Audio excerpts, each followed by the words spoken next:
Bismillahirrahmanirrahim. Assalamualaikum warahmatullahi wabarakatuh. Perkenalkan, nama saya Reski Amalia. Saya dari kelas 11 MIPA 2 dan saya sekolah di MAN 1 Mamuju. Di video kali ini, saya akan membahas mengenai kerjasama ekonomi internasional. Baik, langsung saja kita bahas. Yang pertama adalah pengertian kerjasama ekonomi internasional. Kerjasama ekonomi internasional merupakan suatu kerjasama dalam bidang ekonomi yang dilakukan oleh suatu negara dengan negara lain yang saling menguntungkan. Kerjasama ini dapat melibatkan dua negara saja maupun lebih. Nah, apa sih tujuan dari kerjasama ekonomi internasional? Ada banyak sekali tujuan kerjasama internasional. Adapun secara umum, tujuan dari kerjasama internasional adalah mewujudkan perdamaian dunia serta kemakmuran dunia. Namun, tujuan tersebut bisa dijabarkan kembali ke dalam uraian yang lebih rinci. Adapun beberapa tujuan dari kerjasama internasional antara lain yaitu memacu pertumbuhan ekonomi setiap negara, mewujudkan pengertian antar bangsa dalam membina dan menegakkan perdamaian dunia, menciptakan keadilan dan kesejahteraan yang merata bagi seluruh rakyatnya, memperluas lapangan kerja, dan memperkuat rasa persahabatan.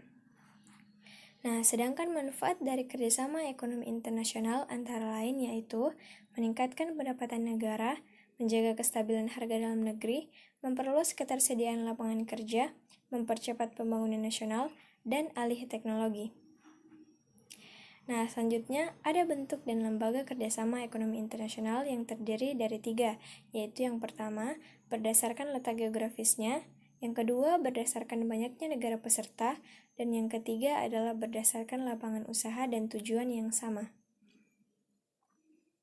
Baik, yang pertama adalah berdasarkan letak geografis yang terdiri dari yang pertama yaitu kerjasama ekonomi internasional.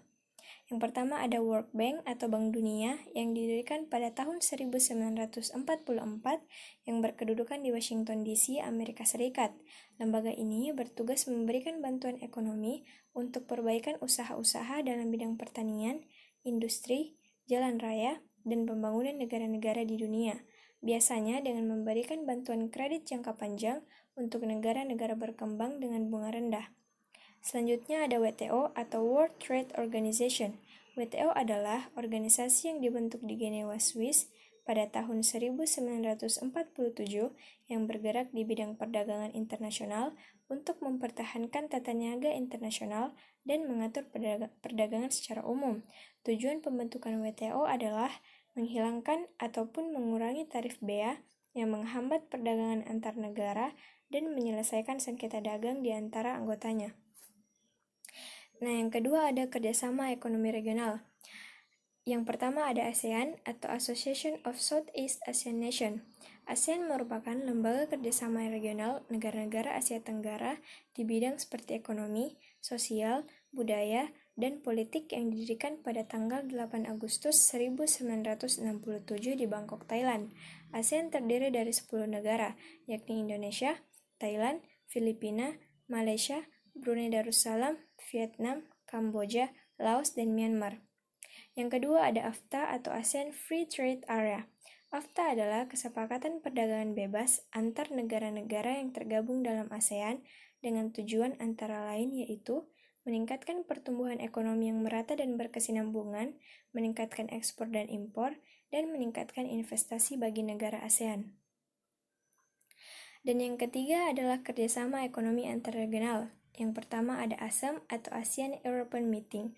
ASEM dibentuk untuk membicarakan permasalahan-permasalahan yang melibatkan negara-negara Eropa dan Asia. Forum ini membahas berbagai hal yang tidak dibatasi, tetapi selama ini membicarakan aspek ekonomi, politik, strategi pertahanan, pendidikan, kebudayaan, dan lingkungan hidup. Dan selanjutnya ada APEC atau ASEAN Pacific Economic Cooperation. APEC merupakan forum ekonomi untuk meningkatkan kerjasama dan liberalisasi perdagangan yang meliputi semua ekonomi besar di wilayah Asia Pasifik. Pertama kali dibentuk pada tahun 1989 saat pertemuan tingkat menteri negara-negara Asia Pasifik diadakan di Canberra, Australia. Nah, yang kedua berdasarkan banyaknya negara peserta, yang juga terdiri atas beberapa macam, yaitu yang pertama, kerjasama ekonomi bilateral. Kerjasama bilateral adalah bentuk kerjasama ekonomi yang dilakukan antar dua negara. Kerjasama ini terjadi karena dua negara saling mendapat keuntungan atau memiliki hubungan yang sangat baik. Contohnya, hubungan yang dilakukan oleh Arab Saudi dengan Indonesia tentang ibadah haji. Nah, yang kedua, kerjasama ekonomi multilateral. Kerjasama multilateral adalah kerjasama antar dua negara atau lebih. Contohnya, NAFTA atau North American Free Trade Agreement dan OPEC atau Organization of Petroleum Exporting Countries.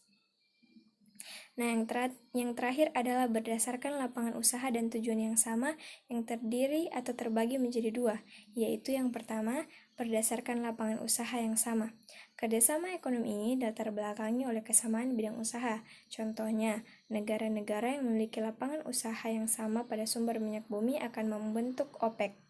Dan yang kedua, berdasarkan tujuan yang sama.